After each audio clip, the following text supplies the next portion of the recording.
തോൽക്കുകില്ല ചെമ്പട, തോൽക്കുകില്ല ചെങ്കൊടി, തകരുകില്ല താഴുകില്ല ചെമ്പടകൻ.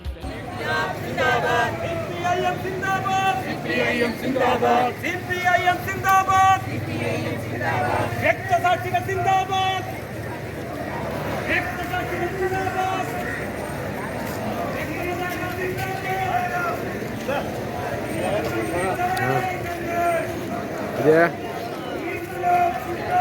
ഞാൻ പോയിട്ടില്ലേ? രക്തസാക്ഷികൾ സിന്ദാബാദ്, രക്തപതാക സിന്ദാബാദ്.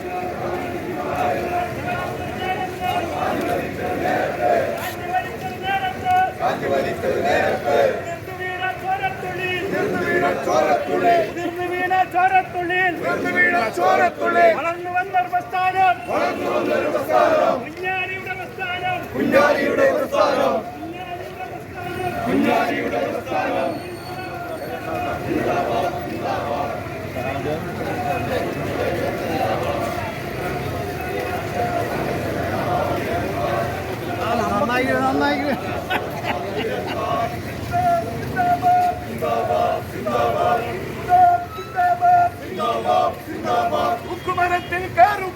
ഉക്കുമരത്തിൽ കയറുമ്പോഴും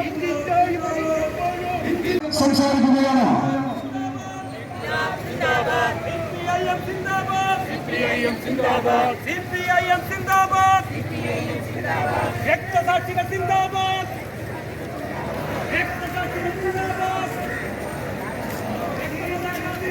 പാർട്ടിയുടെ സംസ്ഥാന കമ്മിറ്റി അംഗം സഖാവ് പി ജയരാജേട്ടൻ ഇവിടെ എത്തിച്ചേർന്നിട്ടുണ്ട്. അദ്ദേഹത്തെ സ്വാഗതം ചെയ്യുന്നതിന് വേണ്ടി ഞാൻ ഈ അവസരം ഉപയോഗപ്പെടുത്തുകയാണ്. കമ്മ്യൂണിസ്റ്റ് പാർട്ടി ഓഫ് ഇന്ത്യ മാർക്സിസ്റ്റിന്റെ സ്റ്റേറ്റ് കമ്മിറ്റി അംഗം സഖാവ് പി ജയരാജനെ സ്നേഹത്തോട് ക്ഷണിക്കുകയാണ്. അദ്ദേഹം MLA അവസരത്തിലാണ് അദ്ദേഹത്തെ നിഷ്ഠൂരമായി കോൺഗ്രസിന്റെ കാബാലി സംഘം വധിച്ചത്. ആ കോൺഗ്രസ് എക്കാലവും ഈ നാട്ടിലെ ജനങ്ങളെ തെറ്റിദ്ധരിപ്പിക്കാൻ വേണ്ടി പറയുന്നത് കോൺഗ്രസ് ആണ് അഹിംസയുടെ വക്താക്കൾ എന്നാണ്. പക്ഷേ രാജ്യത്തിലെ ജനാധിപത്യത്തെയും അതുപോലെ തന്നെ കോൺഗ്രസ് വിരുദ്ധരായിട്ടുള്ള ആളുകളെയും ഒക്കെ ഇതേപോലെ കശാപ്പ് ചെയ്തിട്ടുള്ള വേറൊരു പാർട്ടി രാജ്യത്തിന്റെ ചരിത്രത്തിൽ ഉണ്ടായിട്ടില്ല. നിങ്ങൾക്കറിയാം, 1948 കമ്മ്യൂണിസ്റ്റ് പാർട്ടിയെ നിരോധിച്ചു. ആ നിരോധിച്ച കാലത്ത് എത്രമാത്രം കമ്മ്യൂണിസ്റ്റുകാർക്കെതിരായിട്ടുള്ള ആക്രമണങ്ങൾ കോൺഗ്രസ് ആവിഷ്കരിച്ചിട്ടുണ്ട്, നടപ്പാക്കിയിട്ടുണ്ട്. മലബാറിലെ ഗ്രാമാന്തരങ്ങളിൽ കോൺഗ്രസിന്റെ സന്ദേശം പ്രചരിപ്പിച്ച മൊയാർത്ത് ശങ്കരനെ തല്ലിക്കൊന്നവരാണ് കോൺഗ്രസ്. എത്രയെത്ര ഹീനമായിട്ടുള്ള കൃത്യങ്ങൾ സഖാവ് കുഞ്ഞാലിയുടെ രക്തസാക്ഷിത്വം ഉൾപ്പെടെ നിരവധി ആക്രമണങ്ങളാണ് കോൺഗ്രസ് നടത്തിയത്. നിങ്ങൾ ഈ സർവ്വജനാധിപത്യ കശാപ്പും ജനങ്ങളെ കശാപ്പും ഒക്കെ ചെയ്തിട്ട് 1977 തെരഞ്ഞെടുപ്പ് നടത്തിയപ്പോൾ ഓൾ ഇന്ത്യ തലത്തിൽ കോൺഗ്രസ് തോറ്റു. ഇന്ദിരാഗാന്ധിയുടെ ഭരണത്തെ രാജ്യത്തിലെ ജനങ്ങൾ ചവിട്ടി പുറത്താക്കി. പക്ഷെ ആ തെരഞ്ഞെടുപ്പിൽ കേരളത്തിൽ കോൺഗ്രസിനും ലീഗിനുമാണ് ജയം. CPM-ന് അന്ന് 17 സീറ്റ് മാത്രമാണ് നിയമസഭയിൽ കിട്ടിയത്. ഇതെല്ലാം ചരിത്രം നമ്മൾ ഓർക്കണം. അപ്പൊ ഇപ്പോ നിയമസഭാ തെരഞ്ഞെടുപ്പിൽ CPM-നും ഇടതുപക്ഷ മുന്നണിക്കും തോൽവി സംഭവിച്ചു. തോൽവിയാണ്. ജനവിധി CPM-ഉം ഇടതുപക്ഷവും മാനിക്കുന്നു. തീർച്ചയായിട്ടും അതിന്റെ യഥാർത്ഥ കാരണങ്ങൾ പരിശോധിച്ചുകൊണ്ട് അതിനെ അതിജീവിക്കാനുള്ള പ്രവർത്തനമാണ് CPM-ഉം LDF-ഉം ഇപ്പോൾ നടത്തിക്കൊണ്ടിരിക്കുന്നത്. പക്ഷെ ഞങ്ങൾ എതിർക്കുന്നവർ, CPM-നെയും ഇടതുപക്ഷത്തെയും പരിഹസിക്കുന്നവർ ഒരു കാര്യം മനസ്സിലാക്കണം. രാജ്യത്തിന്റെ രാഷ്ട്രീയ ചരിത്രത്തിലെ സംഭവങ്ങൾ 77 ദയനീയമായി തോറ്റു. എത്ര കൊല്ലമാണ് കേരളത്തിലെ ആ മാർക്സിസ്റ്റ് വിരുദ്ധ മുന്നണി നിലനിന്നത്? 3 കൊല്ലം വരെ. 3 കൊല്ലം അതിന് ആയുസുണ്ടായി. ഇടക്ക് വന്നിട്ടുള്ള പഞ്ചായത്ത് മുനിസിപ്പൽ തെരഞ്ഞെടുപ്പോടുകൂടി കേരളത്തിലെ മാർക്സിസ്റ്റ് വിരുദ്ധ മുന്നണി പൊളിഞ്ഞു. 80-ൽ തെരഞ്ഞെടുപ്പ് നടത്തിയപ്പോൾ സഖാവ് നായനാരുടെ നേതൃത്വത്തിലുള്ള ഗവൺമെന്റ് കേരളത്തിൽ അധികാരത്തിൽ വന്നു. അതാ കേരളത്തിന്റെ ചരിത്രം. അതുകൊണ്ട് ഈ നിയമസഭാ തെരഞ്ഞെടുപ്പിൽ തിരിച്ചടി ഉണ്ടായിട്ടുണ്ട്, യാതൊരു സംശയമില്ല. ആ തിരിച്ചടിയുടെ കാരണങ്ങളെ പറ്റി ഞാൻ പറയുന്നു, പിന്നീട് പറയും. പക്ഷേ ഈ രാജ്യത്തിലെ CPM-ഉം ഇടതുപക്ഷ ജനാധിപത്യ പ്രസ്ഥാനം, സഖാവ് കുഞ്ഞാലിയുടെ പ്രസ്ഥാനം തെരഞ്ഞെടുപ്പിൽ വിജയിക്കുമ്പോൾ അമിതമായിട്ടുള്ള ആഹ്ലാദം പ്രകടിപ്പിക്കുകയല്ല ചെയ്യുന്നത്. വിജയിച്ചാൽ അധികാരത്തിലേറാനുള്ള സന്ദർഭം കിട്ടിക്കഴിഞ്ഞാൽ അധികാരത്തിൽ ഇരുന്നു കൊണ്ട് CPM ആരെയാണോ പ്രതിനിധാനം ചെയ്യുന്നത് അവരുടെ ആവശ്യാവകാശങ്ങൾക്ക് വേണ്ടി ഭരണ നടപടികൾ കൈക്കൊണ്ടുകൊണ്ട് പരമാവധി ആശ്വാസം കൊടുക്കും. ഇത് മഹാത്മാഗാന്ധി പറഞ്ഞിട്ടുണ്ട്. സ്വാതന്ത്ര്യത്തിന് ശേഷം ഇന്ത്യ ഏത് തരത്തിലുള്ള രാജ്യമായിട്ട് തുടരണം എന്നാണ് അങ്ങ് ആഗ്രഹിക്കുന്നത് എന്നുള്ള ചോദ്യത്തിന് ഗാന്ധിജി കൃത്യമായി മറുപടി പറഞ്ഞിട്ടുണ്ട്. അവസാനത്തെ ആളുടെ കണ്ണീരൊക്കുന്ന നടപടികൾ കിട്ടുന്ന ഒരു ഭരണ സംവിധാനം. 10 കൊല്ലം അതാ നമ്മൾ കണ്ടത്. 57-ൽ 2 കൊല്ലം EMSന്റെ നേതൃത്വത്തിൽ, 67-ൽ 2 കൊല്ലം EMSന്റെ നേതൃത്വത്തിൽ, 80-ൽ നായനാരുടെ നേതൃത്വത്തിൽ 2 കൊല്ലം, പിന്നീട് 87-ൽ നമ്മൾ വന്നു അല്ലേ? ഏറ്റവും ഒടുവിൽ 2016-ൽ സഖാവ് പിണറായി വിജയന്റെ നേതൃത്വത്തിലുള്ള LDF സർക്കാർ 10 കൊല്ലം ഭരിച്ചു. 10 കൊല്ലം. ഈ 10 കൊല്ലം നടത്തിയിട്ടുള്ള ഭരണത്തെ സംബന്ധിച്ച് ഇപ്പം നമ്മളൊന്ന് തിരിഞ്ഞു നോക്കുമ്പോൾ എന്തെല്ലാം വികസന പ്രവർത്തനങ്ങളാണ് കേരളത്തിൽ നടത്തിയത്. ബഡ്ജറ്റിന് പുറത്ത് വരുമാനമുണ്ടാക്കി കേരളത്തിൽ വികസന പ്രവർത്തനങ്ങൾ നടപ്പാക്കി. 1 ലക്ഷം കോടി രൂപയുടെ വികസന പ്രവർത്തനങ്ങൾ, റോഡുകൾ, പാലങ്ങൾ. ഇപ്പോൾ നമ്മൾ കാണുന്നില്ലേ NH-66 പണിയിപ്പോൾ നടന്നുകൊണ്ടിരിക്കുകയാണ്. അത് ഇടതുപക്ഷത്തിന്റെ ഭരണ നേതൃത്വത്തിന്റെ ഒരു മികവാണ്. ഇവിടെ മാത്രമല്ല സുഹൃത്തുക്കളെ, ഞങ്ങളെ ചിലരൊക്കെ പരിഹസിക്കുന്നുണ്ട്. ബംഗാളിൽ 34 കൊല്ലം നിങ്ങൾ ഭരിച്ചില്ലേ, അവിടെ തോറ്റില്ലേ? നിങ്ങൾ തോറ്റു, ശരിയാണ്. ആ തോൽവിയുടെ കാരണങ്ങൾ നിങ്ങൾ പരിശോധിക്കാം. പക്ഷേ ഈ 34 കൊല്ലക്കാലം ബംഗാളിൽ വല്ല വർഗീയ സംഘർഷം ഉണ്ടായി. 34 കൊല്ലക്കാലം 1977 മുതൽ 2011 വരെ. എന്നാൽ 2011 കഴിഞ്ഞു, തൃണമൂൽ കോൺഗ്രസ് അധികാരത്തിൽ വന്നു, മമതാ ബാനർജി മുഖ്യമന്ത്രി. നിങ്ങൾ ഗൂഗിളിൽ സെർച്ച് ചെയ്ത് നോക്കൂ. പശ്ചിമ ബംഗാളിൽ വർഗീയ സംഘർഷങ്ങൾ 13, 14, 15, 24, 25 വരെ വർഗീയ സംഘർഷങ്ങൾ. വങ്കനാട്ടിനൊരു ചരിത്രമുണ്ട്, മനസ്സിലാക്കണം നിങ്ങൾ. ആ വങ്കനാടിന്റെ ചരിത്രം ബ്രിട്ടീഷ് സാമ്രാജ്യത്വം ഇന്ത്യ ഭരിക്കുന്ന ഘട്ടത്തിൽ സാമ്രാജ്യ വിരുദ്ധമായിട്ടുള്ള മുന്നേറ്റം ആദ്യമായി പ്രത്യക്ഷപ്പെട്ട ഒരു നാടാണ് വങ്കനാട്. ഇപ്പോഴത്തെ ബംഗാളല്ല, പിന്നെയോ ബംഗ്ലാദേശ് ഉൾപ്പെടെയുള്ള അവിഭക്ത ഇന്ത്യയുടെ ഭാഗമായിട്ടുള്ള ബംഗാൾ, ഇപ്പോഴത്തെ ബീഹാറിന്റെ ഭാഗമായിട്ടുള്ള മേഖല കൂടി ഉൾക്കൊള്ളുന്ന ബംഗാൾ. ബ്രിട്ടീഷ് സാമ്രാജ്യത്വത്തിന്റെ തന്ത്രം അവിടെ പ്രയോഗിച്ചു. എന്താണ്? ഭിന്നിപ്പിച്ചു ഭരിക്കുക. ഇപ്പോഴും അത് തന്നെയാണല്ലോ നടക്കുന്നത്. മതത്തിന്റെ അടിസ്ഥാനത്തിൽ ജനങ്ങളെ ഭിന്നിപ്പിക്കുക. അങ്ങനെയാണ് ബ്രിട്ടീഷുകാർ അവരുടെ കൗശലം പ്രയോഗിച്ചത്. ബംഗാൾ വിഭജനം 1905-ൽ അവര് പ്രകടിപ്പിച്ച കൗശലം, ഒരു ഭാഗത്ത് മുസ്ലിം ഭൂരിപക്ഷ സംസ്ഥാനം, ഇപ്പുറത്ത് ഹിന്ദു ഭൂരിപക്ഷ സംസ്ഥാനം. അങ്ങനെ വങ്കനാട്ടിലെ ജനങ്ങളെ ഭിന്നിപ്പിക്കാൻ കഴിയും എന്നാണ് ബ്രിട്ടീഷുകാർ കരുതിയത്. പക്ഷേ വങ്കനാട്ടിലെ ജനങ്ങൾ അതിനെതിരായി പ്രതികരിച്ചു. ഞങ്ങൾ സാമ്രാജ്യ വിരുദ്ധ പോരാട്ടത്തിന്റെ ഭാഗമായി ഹിന്ദുക്കളും മുസൽമാന്മാരും യോജിച്ചുകൊണ്ട് ഈ നടപടി എതിർത്ത് തോൽപ്പിക്കും. തോൽപ്പിച്ചല്ല, ബ്രിട്ടീഷ് സാമ്രാജ്യത്തിന് ബംഗാൾ വിഭജനം റദ്ദ് ചെയ്യേണ്ടി വന്നു. അതാണ് വങ്കനാടിന്റെ പഴയ ചരിത്രം. 34 വർഷം അധികാരത്തിൽ നിന്നും താഴോട്ട് പോകുന്നത് വരെ വങ്കനാട്ടിൽ വർഗീയ സംഘർഷമില്ല. എന്തുകൊണ്ട്? ഇന്ത്യൻ മതനിരപേക്ഷതയ്ക്ക് അത്രമേൽ ഉറപ്പുവരുത്തുന്ന ഒരു ശക്തിയാണ് രാജ്യത്തിലെ ഇടതുപക്ഷ പ്രസ്ഥാനം. അതാണ് പഠിക്കേണ്ട പാഠം. ഇപ്പൊ അവിടെ ആരാ അധികാരത്തിൽ വന്നിട്ടുള്ളത്? BJP ആണ്. ഇവിടെ ബംഗാൾ. മനസ്സിലാക്കണം നിങ്ങൾ. ഇടതു മുന്നണിയെ തോൽപ്പിച്ചു. ഭരണം തൃണമൂൽ കോൺഗ്രസിന് കിട്ടി. അത് അധികാരത്തിലേക്ക് പോകാനുള്ള സംഘപരിവാറിന്റെ പരിശ്രമങ്ങൾക്കുള്ള അനുകൂലമായിട്ടുള്ള മണ്ണൊരുക്കി ഇപ്പൊ ബംഗാളിൽ BJP അധികാരത്തിൽ വരികയാണ്. ഇവിടെ ഇപ്പോ 2026 തെരഞ്ഞെടുപ്പിൽ ഇടതുമുന്നണിയെ തോൽപ്പിച്ചത് തീർച്ചയായിട്ടും ആ തോൽവിയിൽ നിന്ന് ഇടതുപക്ഷം പഠിക്കേണ്ട പാഠമുണ്ട്. ഞങ്ങൾ പഠിക്കും, പോരായ്മകൾ തിരുത്തും. ഒരു കാര്യം ഞങ്ങൾ മനസ്സിലാക്കുന്നു, അതായത് ചിലർ കരുതുന്ന പോലെ ഇടതുപക്ഷ മുന്നണിയുടെയോ CPM-ന്റെയോ ഭാഗത്ത് നിന്നുള്ള പോരായ്മകൾ കൊണ്ട് മാത്രമല്ല ഈ കേരളത്തിൽ വലതുപക്ഷം അധികാരത്തിൽ വരുന്നത്. പിന്നെയോ വികസന നേട്ടങ്ങൾ, ക്ഷേമ നേട്ടങ്ങളൊക്കെ ഉണ്ടാക്കിക്കൊടുത്ത ഈ കേരളത്തിൽ ഇടതുപക്ഷ ജനാധിപത്യ മുന്നണിക്ക് വലതുപക്ഷ മുന്നണിയെ മറികടക്കുന്ന നിലക്കുള്ള രാഷ്ട്രീയമായിട്ടുള്ള ശക്തി വർദ്ധിപ്പിക്കാൻ കഴിഞ്ഞില്ല എന്നുള്ള യാഥാർത്ഥ്യം. 2021 തെരഞ്ഞെടുപ്പിൽ LDF-ന് അനുകൂലമായി വോട്ട് ചെയ്ത ഒരു വിഭാഗം വലതുപക്ഷ മുന്നണിക്ക് വോട്ട് ചെയ്തു. അന്ന് 99 സീറ്റോടുകൂടി 5 കൊല്ലം മുമ്പെയുള്ള തെരഞ്ഞെടുപ്പിൽ ഇടതുപക്ഷം അധികാരത്തിൽ വന്നു. ഇപ്പോ 35 സീറ്റിലേക്ക് ഇടതുപക്ഷം താഴോട്ട് വരും.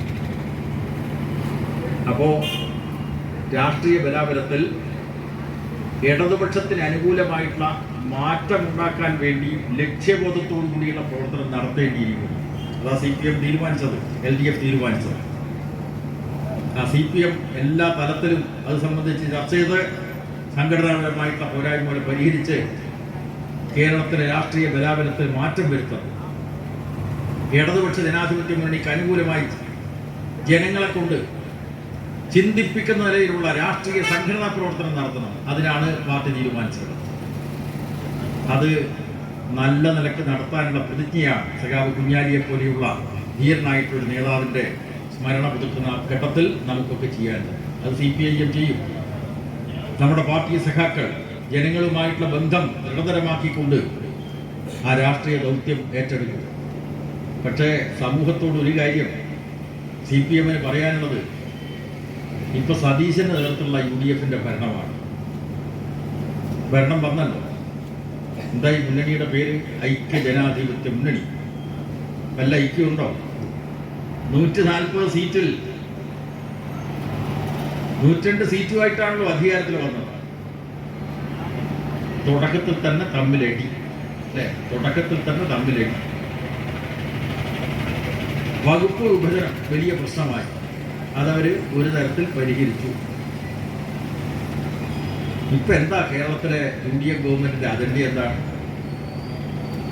നമ്മുടെ സംസ്ഥാനത്തിന്റെ വികസനം, ജനങ്ങളുടെ മൂർത്തമായ ജീവിത പ്രശ്നങ്ങളിൽ പരിഹരിക്കാനുള്ള വല്ല കർമ്മ പരിപാടിയും ഈ നാട്ടിൽ അധികാരത്തിൽ വന്നിട്ടുള്ള UDF-നുണ്ടോ?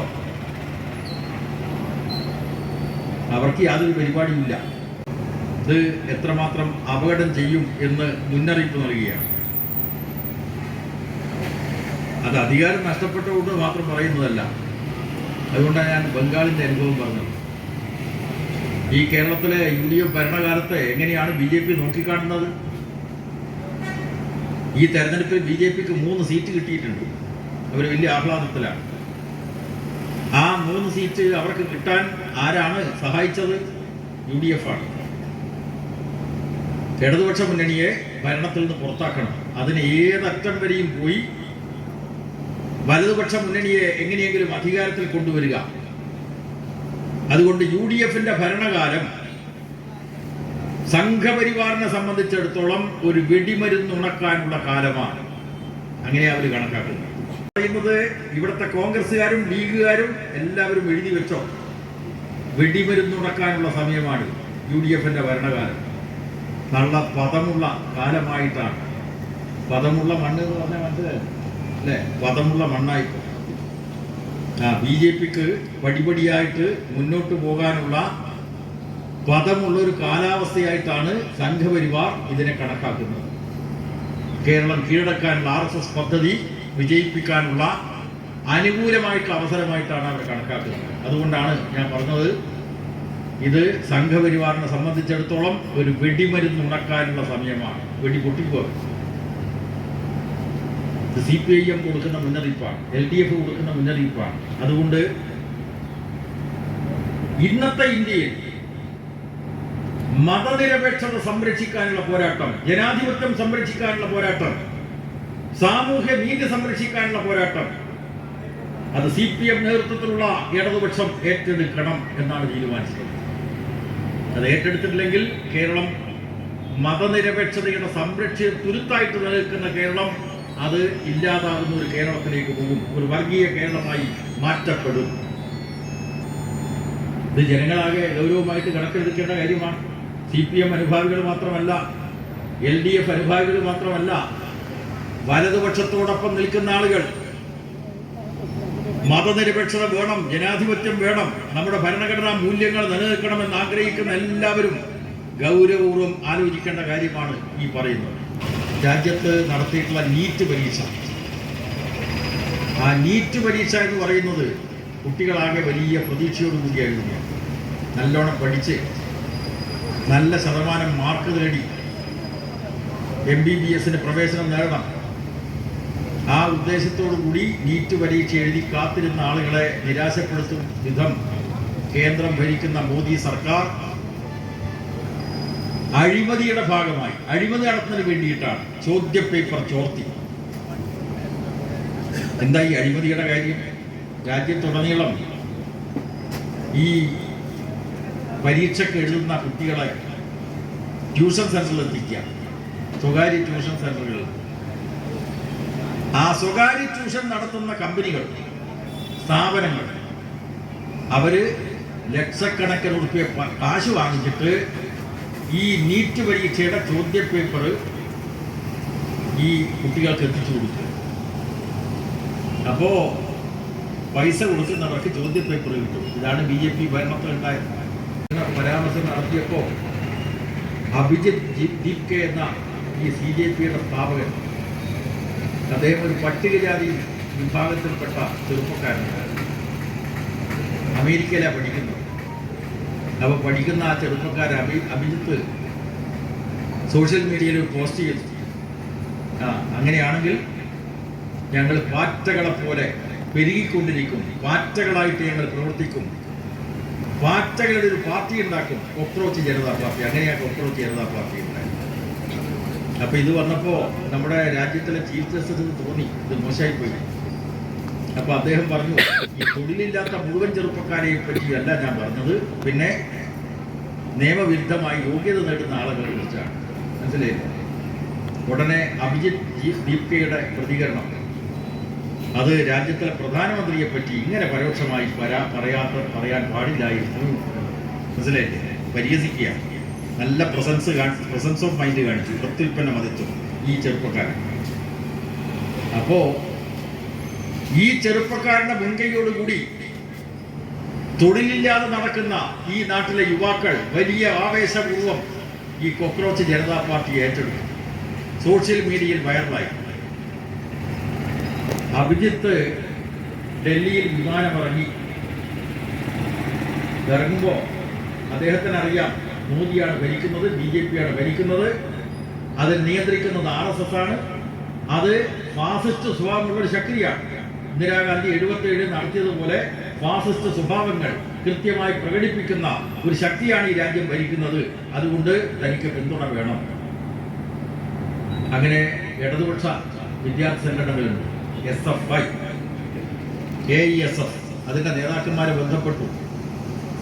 അദ്ദേഹം വിമാനത്താവളത്തിൽ വിമാനമിറങ്ങി ഇടതുപക്ഷ വിദ്യാർത്ഥി സംഘടനകളുമായിട്ട് ചർച്ച ചെയ്തു. എന്നിട്ട് ഇവിടെ സമരം ആരംഭിക്കുന്നു. ജന്തർ മന്തർ സമരം അങ്ങനെയാണ് രൂപപ്പെട്ടത്. ഇപ്പോ ഈ സമരം വിജയിച്ചു. ഈ ചോദ്യപേപ്പർ ചോർച്ച എന്ന് പറയുന്ന ഭീകരമായിട്ടുള്ള വിദ്യാഭ്യാസ മേഖലയിൽ അഴിമതിയുടെ പ്രശ്നം ഉന്നയിച്ചുകൊണ്ട് വിദ്യാഭ്യാസ മന്ത്രി ധർമ്മേന്ദ്ര പ്രധാൻ രാജിവെക്കണമെന്ന് ആവശ്യപ്പെട്ടുകൊണ്ടുള്ള ആ പ്രക്ഷോഭം വിജയിച്ചല്ലോ. അവസാനം പ്രധാന് രാജിവെക്കേണ്ടി വന്നു. നാണംകെട്ട നടപടിയിലേക്ക് അവസാനം തീരുമാനമെടുക്കാൻ നിർബന്ധിതമായി. ഇതാണ് കോക്രോച്ച് ജനതാ പാർട്ടിയുടെ പ്രക്ഷോഭം.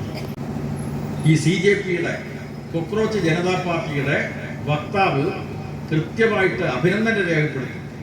നിർദ്ദേശത്തിന്, സഹകരണത്തിന് നന്ദി രേഖപ്പെടുത്തിക്കൊണ്ട് ASF-നോടും SFI-യോടും പറഞ്ഞല്ലോ.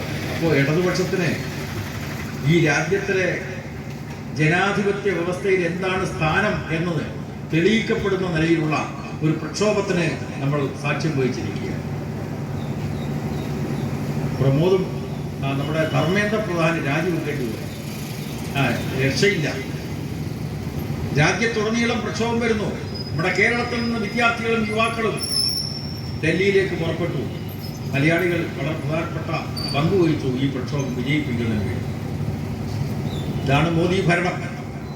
മന്ത്രി സതീശൻ മേനോൻ മൂപ്പര് ഡൽഹിയിലെത്തി. അങ്ങോട്ട് തിരിഞ്ഞു നോക്കിയില്ല. എന്താ കോൺഗ്രസിന്റെ സമീപനം?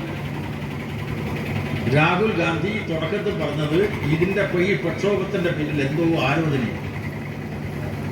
ഇത് മാത്രമല്ല, ഇത് BJP തന്നെ ഉണ്ടാക്കുന്നതാണോ എന്ന സംശയം പ്രകടിപ്പിച്ചു. അങ്ങോട്ട് പോയില്ല. ജന്തർ മന്ദറിലേക്ക് പോയില്ല. CPM-ന്റെ ജനറൽ സെക്രട്ടറി സഖാവ് ബേബി അടക്കമുള്ള നേതാക്കന്മാർ, ഇടതുപക്ഷ നേതാക്കന്മാർ, അവരൊക്കെ ജന്തർ മന്ദറിൽ പോയി സമരക്കാരെ അഭിവാദ്യം ചെയ്തു, അവർക്ക് പിന്തുണ പ്രഖ്യാപിച്ചു. കോൺഗ്രസിന് തുടക്കത്തിൽ തോന്നിയില്ല. കാരണം എന്താ? ഈ രാഹുൽ ഗാന്ധിയെയും കോൺഗ്രസിനെയും ഈ പ്രക്ഷോഭം നടത്തുന്ന ആളുകൾക്ക് വലിയ വിശ്വാസമില്ല. ഇവരെന്താ ചെയ്യാന്ന് പറയാൻ പറ്റില്ല. അതുകൊണ്ട് ഇവരും സംശയിച്ചു, കോൺഗ്രസും സംശയിച്ചു, അവരും സംശയിച്ചു. ഇടതുപക്ഷ വിദ്യാർത്ഥി സംഘടനകളാണ് കൃത്യമായിട്ട് സപ്പോർട്ട് കൊടുത്തത്. വിജയിച്ചിരിക്കുകയാണ്. മോദി നാണം കിട്ടും, BJP-ക്കാർ നാണം കിട്ടും. പക്ഷേ ആ കേന്ദ്രം ഭരിക്കുന്ന BJP-യുടെ ഇത്തരം ഫാസിസ്റ്റ് നടപടികളെ എതിർക്കുന്നതിന് വേണ്ടി പിന്നെ ഈ പ്രക്ഷോഭം നടത്തുന്ന നിരാഹാരം അനുഷ്ഠിക്കുന്നങ്ങളെ ഒന്ന് സന്ദർശിക്കണം. വിദ്യാഭ്യാസ പ്രവർത്തകൻ, പരിസ്ഥിതി പ്രവർത്തകനായിട്ടുള്ള സോനം വാങ്ചുക്ക് അവിടെ നിരാഹാരം അനുഷ്ഠിച്ചു. അവിടെ പോയിട്ട് നോക്കണ്ടേ? ഈ മുഖ്യമന്ത്രിക്ക് പോയോ? പോയില്ലല്ലോ. ഇതാണ് കോൺഗ്രസ്. ഓരോ കാര്യങ്ങളെ സംബന്ധിച്ചും വിശദമായി പറയുന്നില്ല. ഏറ്റവും ഒടുവിൽ അവർ വകപ്രശ്നത്തിൽ എടുത്ത നിലപാട് നിങ്ങൾ നോക്കൂ. ഈ വകപ്രശ്നം തുടങ്ങുന്നത് എങ്ങനെയാ? രാജ്യത്തൊരു വകഫ് നിയമമുണ്ട്. ഇസ്ലാം മത വിശ്വാസികൾ ദീനിന് വേണ്ടി, സമുദായത്തിന് വേണ്ടി അവരുടെ സ്വയാർജിതമായിട്ടുള്ള സ്വത്തോ പാരമ്പര്യമായി കിട്ടിയിട്ടുള്ള സ്വത്തോ സമുദായത്തിന് വേണ്ടി ദാനം ചെയ്യുന്നതാണ് വഖഫ് എന്ന് പറഞ്ഞാൽ. ആ വഖഫ് ചെയ്യപ്പെട്ട സ്വത്ത് കൈകാര്യം ചെയ്യുന്നത് വ്യക്തിപരമായിട്ടുള്ള ചുമതല മുതവല്ലിമാർ നിർവഹിക്കും. ബാക്കി കാര്യങ്ങൾ വഖഫ് ബോർഡ് നിശ്ചയിക്കും. വഖഫ് ബോർഡിനാണ് അതിൻ്റെ അധികാരം. ഇന്ത്യയിലെമ്പാടും വഖഫ് ബോർഡുണ്ട്. ഈ വഖഫ് ബോർഡ് സംബന്ധിച്ചുള്ള ചില സൂക്ഷ്മാംശങ്ങൾ ഈ നാടിൻ്റെ ശ്രദ്ധയിൽപ്പെടുത്തിയത് ജസ്റ്റിസ് രജീന്ദ്ര സച്ചാർ കമ്മിറ്റി റിപ്പോർട്ടാണ്. 2006 രജീന്ദ്ര സച്ചാർ കമ്മീഷൻ റിപ്പോർട്ട്.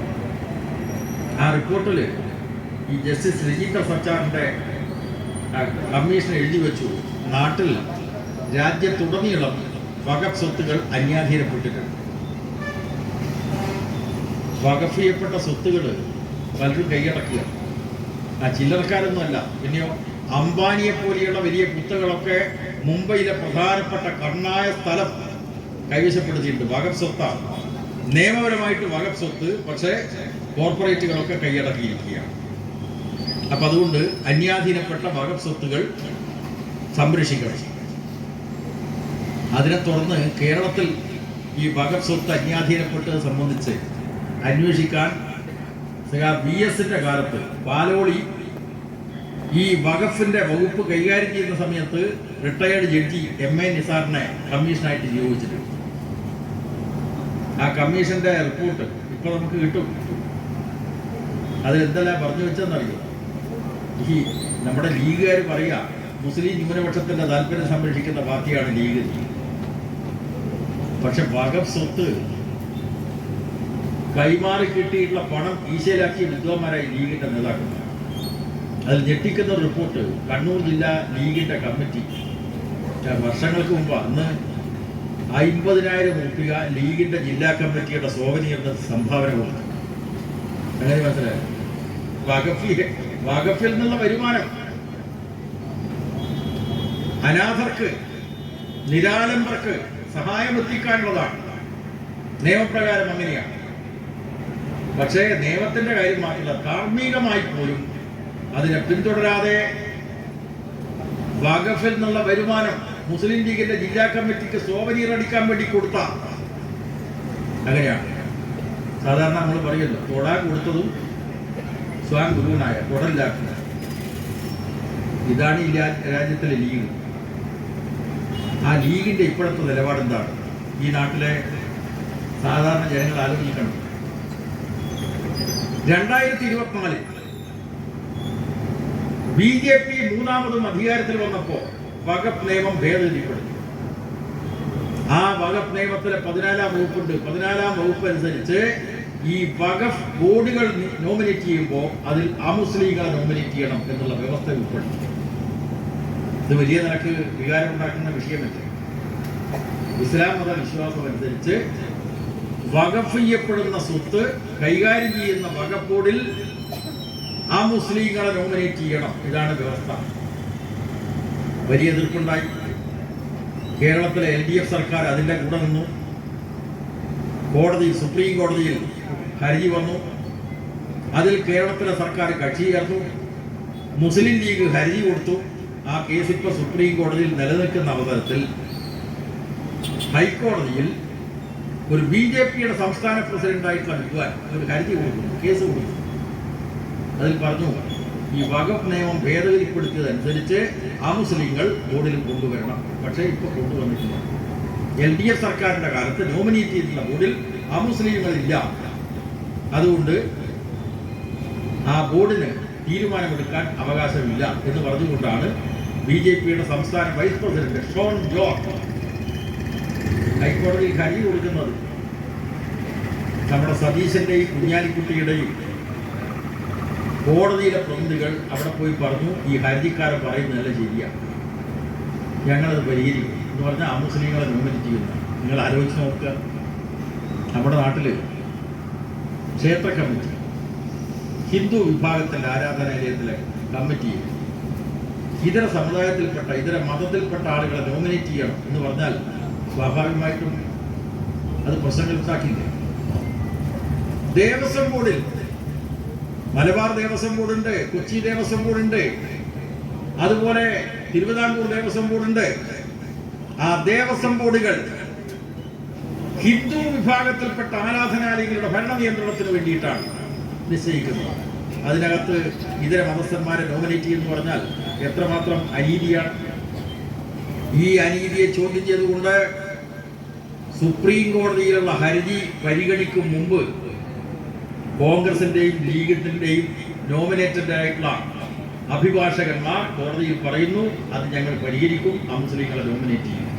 ഉറപ്പ് കൊടുത്തിരിക്കുകയാണ് ഹൈക്കോടതി.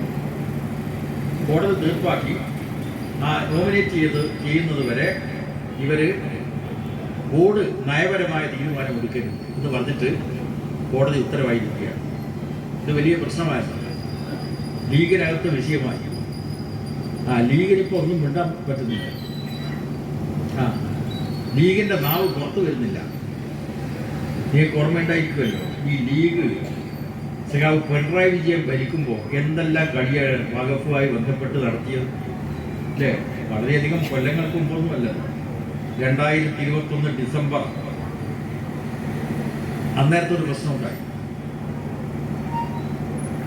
വഖഫ് ബോർഡിൽ ഉദ്യോഗസ്ഥ നിയമനത്തിൽ അഴിമതി നടക്കുന്നു, സുതാര്യമായിട്ടല്ല നിയമനം നടത്തുന്നത്.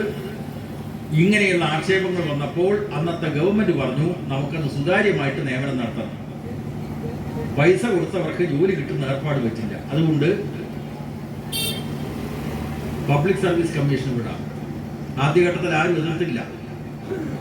വഖഫ് ബോർഡിലെ ഉദ്യോഗസ്ഥന്മാരുടെ ഒഴിവ് വരുമ്പോൾ ആ ഒഴിവിലേക്ക് നിയമനം നടത്തുന്നത് അപേക്ഷ ക്ഷണിച്ച് പരീക്ഷ നടത്തി PSC ആളുകളെ തിരഞ്ഞെടുക്കട്ടെ.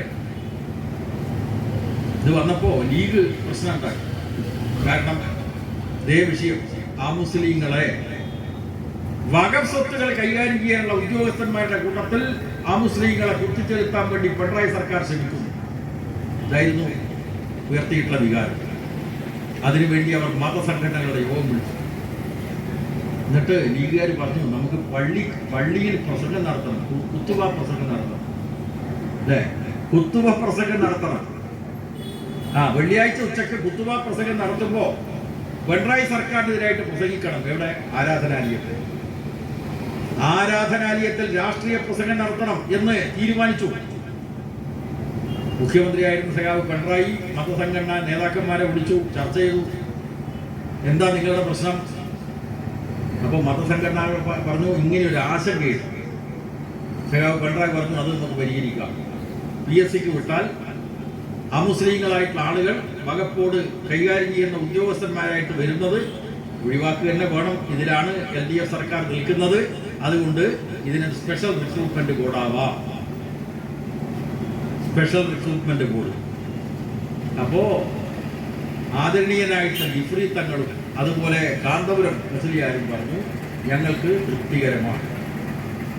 ഒറ്റ കാര്യമുള്ളൂ, വഖഫ് ബോർഡിൽ ഒഴിവ് വരുന്ന തസ്തികകൾ എന്ന് പറഞ്ഞാൽ ആകെ 50-ൽ താഴെ സ്ഥിരം തസ്തികയും അതിൽ തന്നെ റിട്ടയർ ചെയ്തിട്ടുള്ള ആളുകളുടെ ഒഴിവിലേക്കാണ് നിയമനം നടത്തുന്നത്.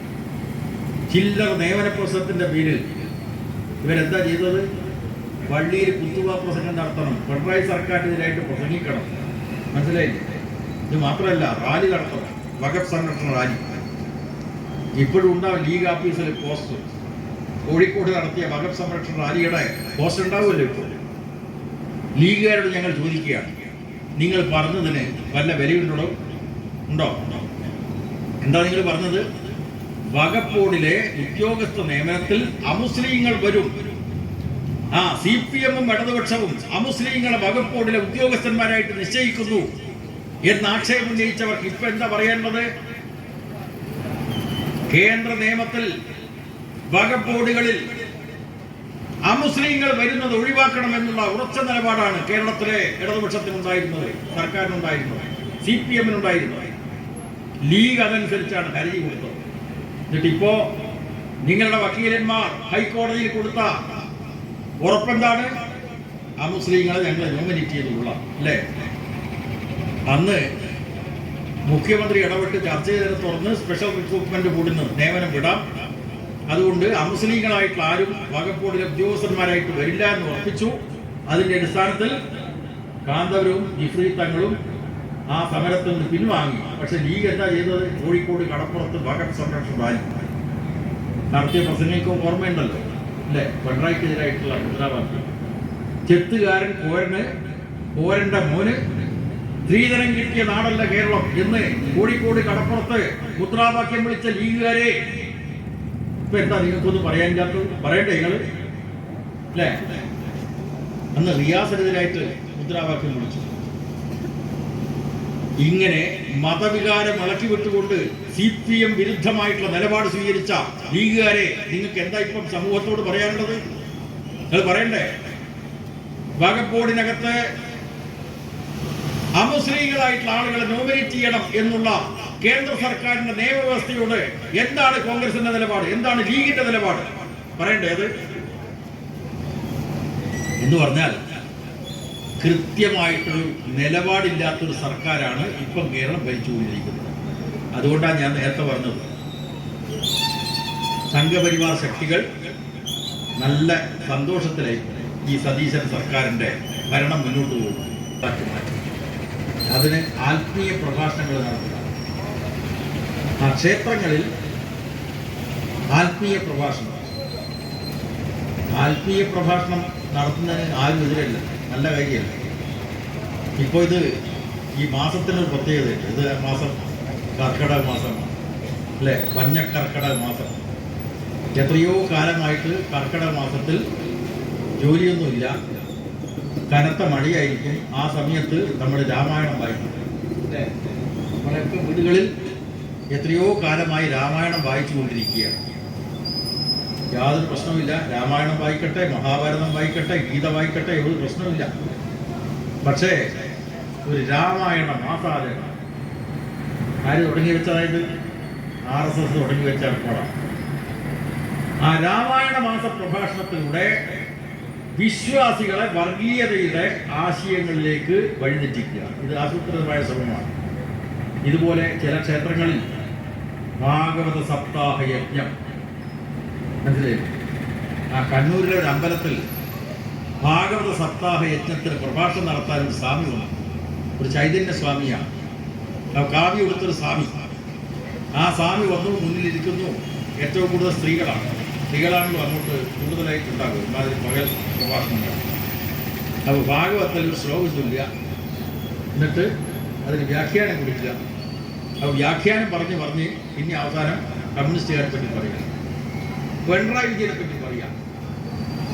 മുന്നിലിരിക്കുന്ന ഒരു സ്ത്രീ എഴുന്നേറ്റെന്ന് ചോദിച്ചല്ലോ, അല്ലയോ സ്വാമി, ഭാഗവതത്തിൽ പിണറായി വിജയനെ പറ്റി വല്ലതും പറഞ്ഞിട്ടുണ്ടോ? മനസ്സിലായി? ഒരു അമ്പലത്തിൽ മാത്രമല്ല, 4 അമ്പലത്തിൽ പോകണം. നല്ല കാര്യമല്ലേ? നിങ്ങൾ 10 അമ്പലത്തിൽ പോയിക്കോ ഒരു വിശ്വാസി. പക്ഷെ 4 അമ്പല യാത്രക്കിടയിൽ പ്രഭാഷണം വെക്കുക. ആരുടെ പ്രഭാഷണമാണ്? വിഷകല ടീച്ചറുടെ പ്രഭാഷണം. സംഗതി മനസ്സിലായത്? ഈ നാട്ടില് കാവിൽ പോകുന്നവരുണ്ടാവും, മുത്തപ്പന്റെ മടപ്പരയിൽ പോയി ആരാധിക്കുന്നവരുണ്ടാവും, വിഗ്രഹപ്രതിഷ്ഠയുള്ള ക്ഷേത്രങ്ങളിൽ പോകുന്നവരുണ്ടാവും. അതിനാരും എതിരല്ല. പക്ഷേ ഈ വിശ്വാസികളെ വർഗീയതയിലേക്ക് കൊണ്ടുപോവുക. ഇതാണ് RSS സംഘപരിവാരത്തിന്റെ പരിശ്രമം. ഇപ്പുറത്ത് മുസ്ലിം ഏകീകരണം, അതും വർഗീയ പ്രചരണമാണ്. രാജ്യത്ത് ഹിന്ദുക്കളുമുണ്ട്, മുസൽമാന്മാരുണ്ട്, ക്രിസ്ത്യാനികളുണ്ട്, പാർസികളുണ്ട്, സിഖുകാരുണ്ട്. മതപരമായിട്ടുള്ള കാര്യം ഓരോരുത്തരുടെയും വ്യക്തിപരമായിട്ടുള്ള കാര്യമാണ്. അവരമ്പലത്തിൽ പോകുന്നു, ഒരു ചർച്ചിൽ പോകുന്നു, ഒരാൾ മുത്തപ്പനെടുക്കെ പോകുന്നു, ഒരു കുട്ടിച്ചാത്തനെ കാണുന്നു, കണ്ടകരണനെ കാണുന്നു. യാതൊരു പ്രശ്നമില്ല. എത്രയോ കാലമായി വിശ്വാസം നമ്മുടെ സമൂഹത്തിലുണ്ട്, വിശ്വാസികളുണ്ട്. പക്ഷേ ആ വിശ്വാസികളെ സംഘടിപ്പിക്കണം. തൊട്ടുകൂടായ്മ, തീണ്ടിക്കൂടായ്മ, ദൃഷ്ടിയിൽപ്പെട്ടാൽ പോലും ദോഷമുള്ള അവസ്ഥ. പക്ഷെ ഇപ്പോ തൊട്ടുകൂടായ്മയില്ല. നമ്മൾ അടുത്തടുത്തിരിക്കുന്നു, തീണ്ടാപ്പാട് അകലമില്ല. ദൃഷ്ടിയിൽപ്പെട്ടാൽ പോലും ദോഷമുള്ളവർ എന്ന് പറയുന്ന വിഭാഗം ഈ സമൂഹത്തിലില്ല. മാറ്റങ്ങളുണ്ടായി. നവോത്ഥാന പ്രസ്ഥാനങ്ങൾ, പിന്നീട് നമ്മുടെ തൊഴിലാളി പ്രസ്ഥാനം, ജാതി മതമില്ല, ജാതിക്കും മതത്തിനും അതീതമായിട്ടുള്ള വർഗബോധം തൊഴിലാളി, ജാതിക്കും അതീതമായിട്ടുള്ള വർഗബോധം കർഷകർ, അധ്യാപകർ, യുവാക്കൾ, സ്ത്രീകൾ. ഇങ്ങനെ വളർന്നു വന്നിട്ടുള്ള ഈ നാട്ടിലിപ്പോ ഒരു പിന്നടത്തത്തിന് വേണ്ടിയുള്ള പ്രകടനം നടന്നുകൊണ്ടിരിക്കുകയാണ്. പിന്നോട്ട് പോവുക. അതിന്റെ ഭാഗമായിട്ട് BJP-ക്കാരുടെ മുദ്രാവാക്യം എന്താണ്? നായാടി മുതൽ നമ്പൂതിരി വരെ യോജിക്കണം. അല്ലേ? കേൾക്കുന്നില്ലേ നമ്മുടെ മുദ്രാവാക്യം? അപ്പോ SNDP യോഗത്തിന്റെ ജനറൽ സെക്രട്ടറി നടേശൻ തോന്നുന്നു ഇത് മാത്രം പോരാ, ഒരു വിഭാഗത്തെ കൂടി അതിൽ കൂട്ടിച്ചേർക്കും. ഇങ്ങനെയാണ് നായാടി മുതൽ നസ്രാടി വരെ യോജിക്കണം. ബാക്കിയാരും യോജിക്കട്ടെ. BJP-ക്കാരെ, വെള്ളാപ്പള്ളി നടേശൻ ഈ നാട് മതനിരപേക്ഷത അംഗീകരിച്ച ഒരു ഭരണഘടനയുള്ള രാജ്യമാണ്. ഇവിടെ നാനാവിശ്വാസികൾ ഒന്നിക്കണം. അതാണ് ഇന്ത്യൻ ഭരണഘടനയുടെ മൂല്യങ്ങൾ സംരക്ഷിക്കുന്ന ഏതൊരു ആളും ചെയ്യേണ്ടത്. അതിന് പകരം അതിര് വെക്കുക, നായാടി മുതൽ നമ്പൂതിരി വരെ യോജിച്ചാൽ മതി എന്ന് RSSകാര്. പിന്നെയോ വെള്ളാപ്പള്ളി നടേശന്റെ പകരം ഔദാര്യം നസ്രാണി കൂടി അതിൻ്റെ അകത്ത് പറ്റും, ക്രിസ്ത്യാനികൾ കൂടി പറ്റും. അപകടകരമായിട്ടുള്ള തലത്തിലേക്ക് ഈ കേരളത്തെ വഴിതെറ്റിക്കുന്ന ആശയ പ്രചരണമാണ് ഇവർ നടത്തിക്കൊണ്ടിരിക്കുന്നത്. ഇതിനാണ് വർഗീയവാദം എന്ന് പറയുന്നത്. വിശ്വാസികളെ വർഗീയവാദത്തിലേക്ക് വഴിതെറ്റിക്കുന്ന പ്രവണതയുടെ ഭാഗമാണിത്.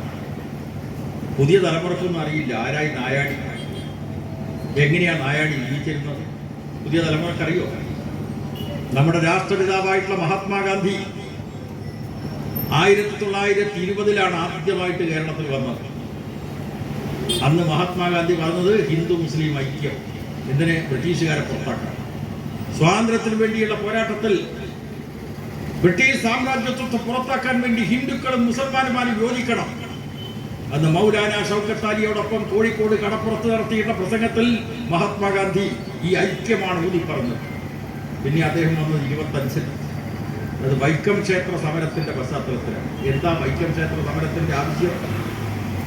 വൈക്കം മഹാദേവ ക്ഷേത്രത്തിന്റെ പരിസരത്തൂടെ അയിത്തജാതിക്കാർക്ക് നടക്കാൻ സ്വാതന്ത്ര്യമില്ല, സഞ്ചാര സ്വാതന്ത്ര്യമില്ല. എന്നിട്ടല്ലേ അമ്പലത്തിൽ പോലെ സഞ്ചാര സ്വാതന്ത്ര്യത്തിന് വേണ്ടിയുള്ള പോരാട്ടം.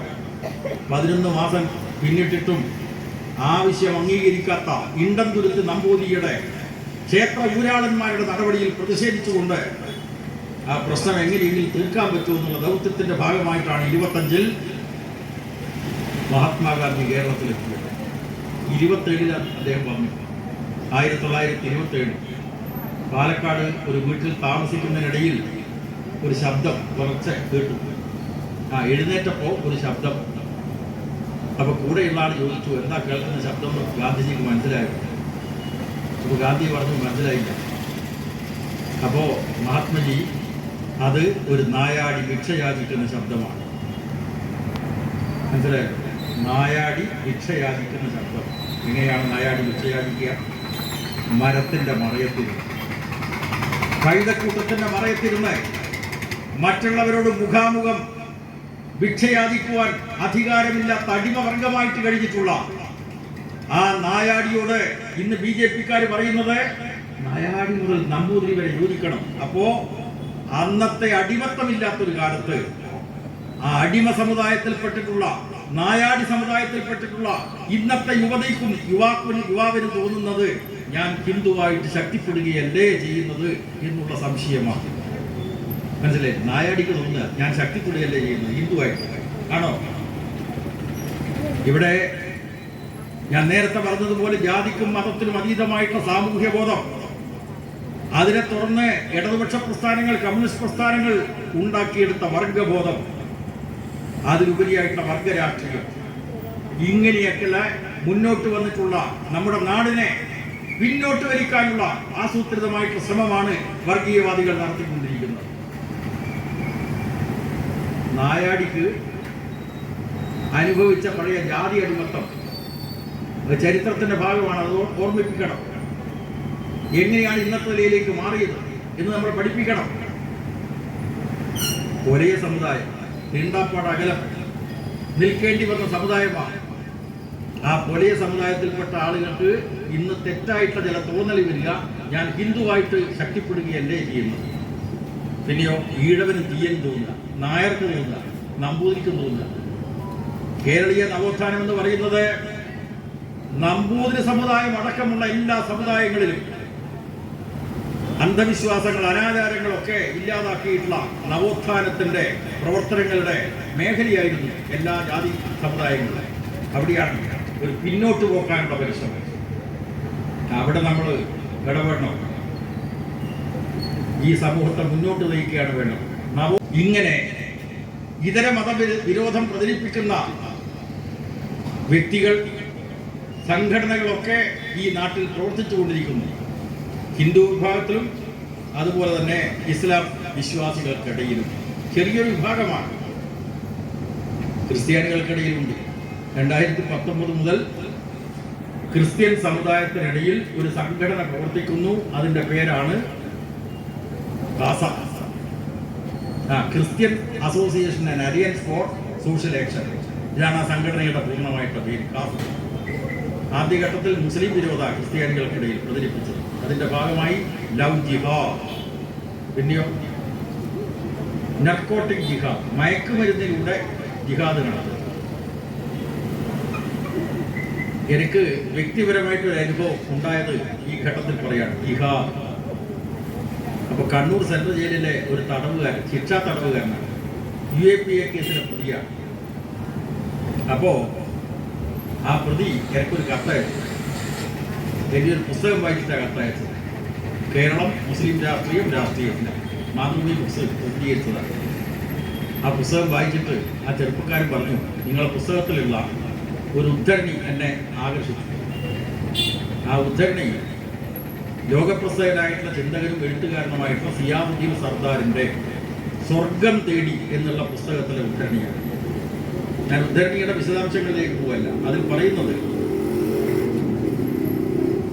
ജിഹാദിന്റെ പേരിൽ മരണമടയുകയാണ് ഞങ്ങൾ ആഗ്രഹിക്കുന്നത്, പ്രതീക്ഷിക്കുന്നത് എന്ന വാചകമാണ്.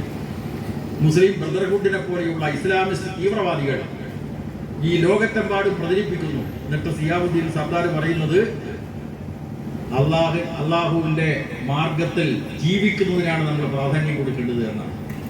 ഒരു ഭാഗത്ത് മരണമടയുന്നത്, സ്വർഗം തേടിയുള്ള യാത്രയിൽ ആത്മാഹുതി ചെയ്യുന്നതിന് വേണ്ടി പ്രേരിപ്പിക്കുന്ന വർഗീയതയുടെയും ഭീകരതയുടെയും ആശയങ്ങൾ ഒരു ഭാഗത്ത് വരുമ്പോൾ, ഇപ്പുറത്ത് ഇസ്ലാമിന്റെ വഴിയിൽ ജീവിക്കുക, ജിഹാദിന്റെ വഴിയിൽ ജീവിക്കുക, സത്യത്തിനും നീതിക്കും വേണ്ടിയുള്ള പോരാട്ടമാണ് ജിഹാദ്. അതിന്റെ ഭാഗമായി ജീവിക്കാനാണ് ഇസ്ലാം മതവിശ്വാസികൾ ശ്രമിക്കേണ്ടത്. ഇങ്ങനെ ആ ആശയം ആ ചെറുപ്പക്കാരനെ നല്ലോണം സ്വാധീനിച്ചു എന്നാണ് എനിക്ക് എഴുതിയത്. ഞാൻ പറഞ്ഞു വന്നത്, നാനാപ്രകാരത്തിൽ മനുഷ്യത്വത്തെ ഇല്ലായ്മ ചെയ്യാം, മനുഷ്യർക്കിടയിൽ ഇതരമത വിരോധം പ്രചരിപ്പിക്കാം, അതുവഴി നമ്മൾ നേടിയെടുത്ത ഈ രാജ്യത്തിന്റെ ഭരണഘടനയുടെ മൂല്യങ്ങളെ പോലും തകർക്കാൻ വർഗീയ ശക്തികൾ പരിശ്രമിക്കുന്ന ഈ കാലത്ത് കേരളത്തിലെ മതനിരപേക്ഷ ജനാധിപത്യ പ്രസ്ഥാനങ്ങൾ ഈ വർഗീയതക്കെതിരായി പോരാടേണ്ട പ്രാധാന്യമാണ് ഞാനിവിടെ ഊന്നി പറയാൻ ആഗ്രഹിക്കുന്നത്. തീർച്ചയായിട്ടും ആ പോരാട്ടങ്ങൾക്ക് കരുത്തു പകരേണ്ടത് കമ്മ്യൂണിസ്റ്റ് പ്രസ്ഥാനമാണ്. കാരണം ജനാധിപത്യത്തിനും മതനിരപേക്ഷതയ്ക്കും വേണ്ടിയുള്ള സമരത്തിൽ കൃത്യമായ നിലപാടുള്ളത് ഈ രാജ്യത്തിലെ ഇടതുപക്ഷ പ്രസ്ഥാനങ്ങൾക്ക് മാത്രമാണ്. മതനിരപേക്ഷ പ്രസ്ഥാനങ്ങൾക്ക് മാത്രമാണ് കൃത്യമായിട്ട് നിലപാടുള്ളത്. ഇതൊന്നൊരു ശക്തി ഈ നാട്ടിൽ നിലനിൽക്കണം, വളരണം, അത് ഈ രാജ്യത്തിലെ ഇടതുപക്ഷ പ്രസ്ഥാനമാണ്. ആ ഇടതുപക്ഷ പ്രസ്ഥാനത്തിന് നേതൃത്വം കൊടുക്കുന്ന പാർട്ടിയാണ് CPIM, സഖാവ് കുഞ്ഞാലിയുടെ പ്രസ്ഥാനം. അതുകൊണ്ട് കുഞ്ഞാലിയുടെ ജീവിതത്തെ സംബന്ധിച്ച് നാം പഠിക്കുമ്പോൾ നിശ്ചയദാർഢ്യത്തോടുകൂടി ഏതെല്ലാം നിലക്കുള്ള എതിർപ്പുകൾ വന്നാലും പാർട്ടി എടുക്കുന്ന നിലപാടിനോടൊപ്പം ഉറച്ചു നിന്നുകൊണ്ട് ജനങ്ങളെ നയിച്ചിട്ടുള്ള ഒരു നേതാവാണ് സഖാവ് കുഞ്ഞാലി. ആ കുഞ്ഞാലിയുടെ മാതൃക പിന്തുടർന്നുകൊണ്ട് നമ്മുടെ സമൂഹത്തിൽ വരുന്ന എല്ലാ തെറ്റായ ആശയങ്ങളെയും അതിനെ അടിസ്ഥാനപ്പെടുത്തിയുള്ള എല്ലാ പ്രസ്ഥാനങ്ങളെയും നിർഭയം ചെറുത്തു തോൽപ്പിക്കാനുള്ള ആത്മധൈര്യമാണ് കമ്മ്യൂണിസ്റ്റുകാരായിട്ട് നമുക്കുണ്ടാവേണ്ടത്. അതിനുവേണ്ടി പ്രതിജ്ഞ ചെയ്യുക എന്ന് മാത്രം പറഞ്ഞുകൊണ്ട് സഖാവ് കുഞ്ഞാലിയുടെ ആത്മത്യാഗത്തിന് മുമ്പിൽ, ജീവത്യാഗത്തിന് മുമ്പിൽ ആദരാഞ്ജലി അർപ്പിച്ചുകൊണ്ട് അദ്ദേഹത്തിന്റെ സ്മരണ തുടിക്കുന്ന ഈ സന്ദർഭത്തിൽ സഖാവ് കുഞ്ഞാലിയുടെ പാത പിന്തുടർന്നുകൊണ്ട് നമ്മുടെ ഈ ചെങ്കൊടി കൂടുതൽ ഉയരത്തിൽ പാറിപ്പറപ്പിക്കുമെന്നുള്ള പ്രതിജ്ഞ ചെയ്യണം എന്ന് മാത്രം പറഞ്ഞുകൊണ്ട് എല്ലാ സഖാക്കളെയും അഭിവാദ്യം ചെയ്യുന്നു. ഞാൻ അവസാനിപ്പിക്കുന്നു. നന്ദി. ഇതെന്നേക്കുമായിട്ടുള്ള ഞങ്ങളുടെ വിജയം ജനങ്ങൾ ഉറപ്പുവരുത്തിയിട്ടാണ് ഞങ്ങൾ മുന്നോട്ട് പോകുന്നത് എന്ന് തെറ്റിദ്ധരിച്ച് ജനങ്ങൾക്കെതിരായി കുതിര കയറി എന്ത് പോക്രിതരം കാണിച്ച് കളവ് പറഞ്ഞ് വിജയിച്ച് മുന്നോട്ട് പോകാം എന്നുള്ളത് കരുതേണ്ടതില്ല. ജനങ്ങളുടെ പ്രശ്നങ്ങളോടൊപ്പം നിന്നുകൊണ്ട് അത്യുജ്വലമായിട്ടുള്ള സമരങ്ങളിലൂടെ കുഞ്ഞാലി ഇവിടെ വെട്ടിത്തെളിച്ചിട്ടുള്ള പാതയിലൂടെ മുന്നേറിക്കൊണ്ട് കമ്മ്യൂണിസ്റ്റ് പ്രസ്ഥാനവും ഇടതുപക്ഷ പ്രസ്ഥാനവും ഇതിന്റെ നന്മകളെ നിലനിർത്താനും തിരിച്ചു പിടിക്കാനും ആവശ്യമായിട്ടുള്ള പ്രക്ഷോഭങ്ങളുമായിട്ട് മുന്നോട്ട് പോകും. അതിനാവശ്യമായുള്ള കരുത്ത് ഈ നാട്ടിലെ ജനങ്ങൾ കമ്മ്യൂണിസ്റ്റ് പ്രസ്ഥാനത്തിനും ഇടതുപക്ഷ പ്രസ്ഥാനത്തിനും അർപ്പിക്കുമെന്നുള്ള കാര്യത്തിൽ സംശയമില്ല. അതിന്റെ പ്രവർത്തനങ്ങളുമായിട്ടാണ് ഞങ്ങൾ മുന്നോട്ട് പോകുന്നത്. ഈ അനുസ്മരണ യോഗത്തിൽ ഏറ്റവും പ്രധാനമായും ഈ പ്രസ്ഥാനത്തോടൊപ്പം ചേർന്ന് നിൽക്കാൻ ഞങ്ങൾ ജനങ്ങളോട് അഭ്യർത്ഥിക്കുന്നതിന് കൂടി വേണ്ടിയിട്ടാണ് ഈ അനുസ്മരണ യോഗത്തെ ഞങ്ങൾ ഉപയോഗിക്കുന്നത്. അതിന്റെ ഭാഗമായി ഇവിടെ ഒത്തുചേർന്നിട്ടുള്ള എല്ലാ ജനവിഭാഗങ്ങളോടും ഭാവിയിൽ ഈ നാടിനെ സംരക്ഷിക്കുന്നതിന് വേണ്ടിയിട്ടുള്ള ഇതിന്റെ നന്മകളെ നിലനിർത്തുന്നതിന് വേണ്ടിയിട്ടുള്ള പോരാട്ടവുമായി സഹകരിക്കണമെന്ന് അഭ്യർത്ഥിച്ചുകൊണ്ട് ഈ യോഗത്തിന് എല്ലാവിധത്തിലുള്ള അഭിവാദ്യങ്ങളും അർപ്പിച്ചുകൊണ്ട് ഞാൻ എൻ്റെ വാക്കുകൾ അവസാനിപ്പിക്കുന്നു. സഖാവ് VP അനിലാണ് ഈ സഖാക്കളെ ആദരിക്കുന്നത്.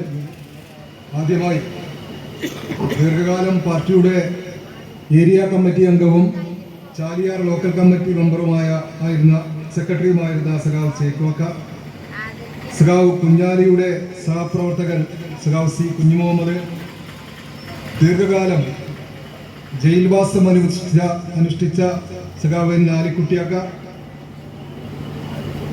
ചന്തക്കുന്നിലെ ബ്രാഞ്ച് സെക്രട്ടറി ആയിരുന്ന സഖാവ് മജീദാക്ക,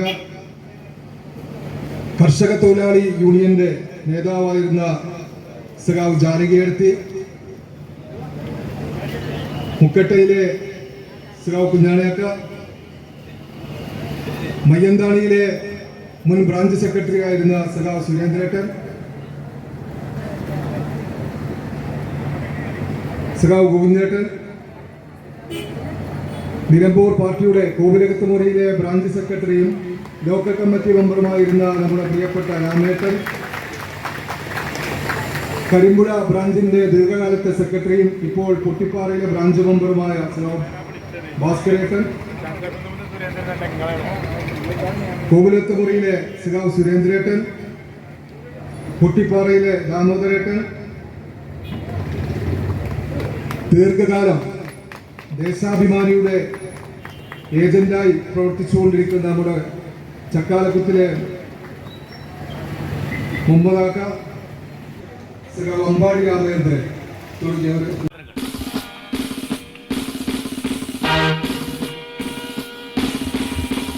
തോൽക്കുകില്ല ചെമ്പട, തോൽക്കുകില്ല ചെങ്കൊടി, തകരുകില്ല താഴുകില്ല ചെമ്പടതൻ ചെങ്കൊടി. തോൽക്കുകില്ല ചെമ്പട, തോൽക്കുകില്ല ചെങ്കൊടി, തകരുകില്ല താഴുകില്ല ചെമ്പടതൻ ചെങ്കൊടി. ഇൻകുലാബ് സിന്ദാബാദ്, ഇൻകുലാബ് സിന്ദാബാദ്, ഇൻകുലാബ് സിന്ദാബാദ്, ഇൻകുലാബ് സിന്ദാബാദ്.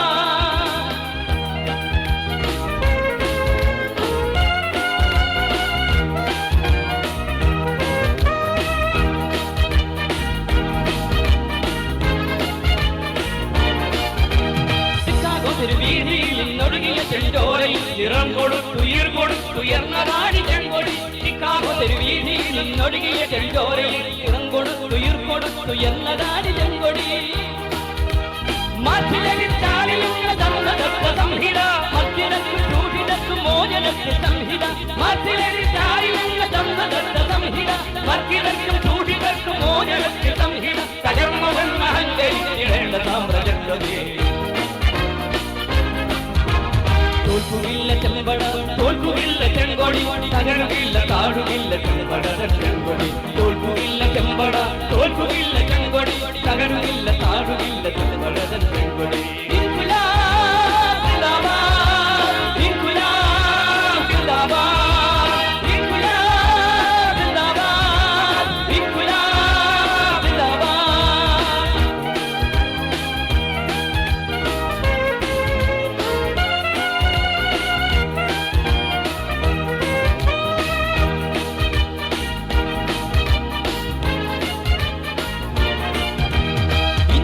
തകർക്കുവാൻ ശ്രമിക്കും ചിത്രശക്തികൾക്കൊക്കെയും വളം കൊടുത്തു പോറ്റുകാത്ത ജത്തമേ. ഇന്ത്യയെ തകർക്കുവാൻ ശ്രമിക്കും ചിത്രശക്തികൾക്കൊക്കെയും വളം കൊടുത്തു പോറ്റുകാത്ത ജത്തമേ. അവർക്ക് വേണ്ടി സേവ ചെയ്യും വർഗീയത്വ ഭൂതമേ, അനുവദിക്കയില്ല മനുഷ്യ സൗഹൃദം തകർക്കുവാൻ. അവർക്ക് വേണ്ടി സേവ ചെയ്യും വർഗീയത്വ ഭൂതമേ, അനുവദിക്കയില്ല മനുഷ്യ സൗഹൃദം തകർക്കുവാൻ. ഇല്ല അനുവദിക്കയില്ല ഇടതുപക്ഷ ശക്തികൾ. തോൽക്കുകില്ല ചെമ്പട, തോൽക്കുകില്ല ചെങ്കൊടി, തകരുകില്ല താഴുകില്ല ചെമ്പടതൻ ചെങ്കൊടി. തോൽക്കുകില്ല ചെമ്പട, തോൽക്കുകില്ല ചെങ്കൊടി, തകരുകില്ല താഴുകില്ല ചെമ്പടതൻ ചെങ്കൊടി.